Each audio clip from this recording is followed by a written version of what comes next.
नवी मुंबई येथील निलंबित वरिष्ठ लिपिकाची विहिरीत उडी घेऊन आत्महत्या.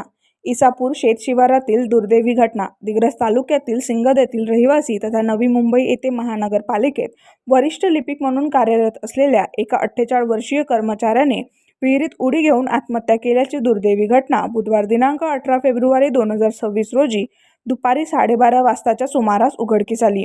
या घटनेमुळे सिंगद व परिसरात हळहळ व्यक्त होत आहे.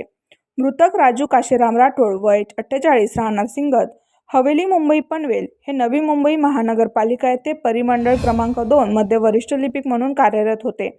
मागील 2 वर्षापासून ते निलंबित असल्याची माहिती पोलीस सूत्रांनी दिली. निलंबनामुळे ते मानसिक तणावात असल्याचे प्राथमिक तपासात समोर आले आहे. मिळालेल्या माहितीनुसार राठोड काही दिवसांपूर्वी आपल्या मूळ गावी सिंगद येथे आले होते. मंगळवारी ते सिंगदहून ऑटोने बाहेर पडले.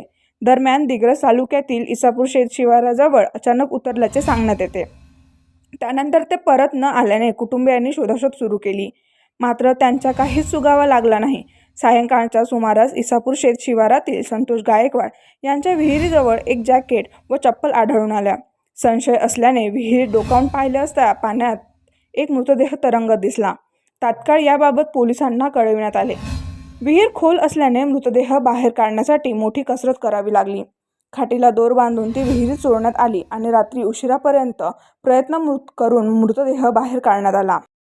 त्यानंतर मृतदेह दिग्रस ग्रामीण रुग्णालयात शवविच्छेदनासाठी पाठविण्यात आला.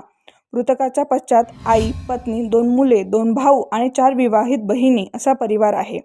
त्यांच्या अंत्यसंस्कार सिंगद येथे शोकाकुल वातावरणात पार पडला. या प्रकरणी दिग्रस पोलिसांनी आकस्मिक मृत्यूची नोंद केली असून पुढील तपास पोलीस निरीक्षक वैजनाथ मुंडे यांच्या मार्गदर्शनाखाली पोलीस कर्मचारी रवी जगताप करीत आहेत.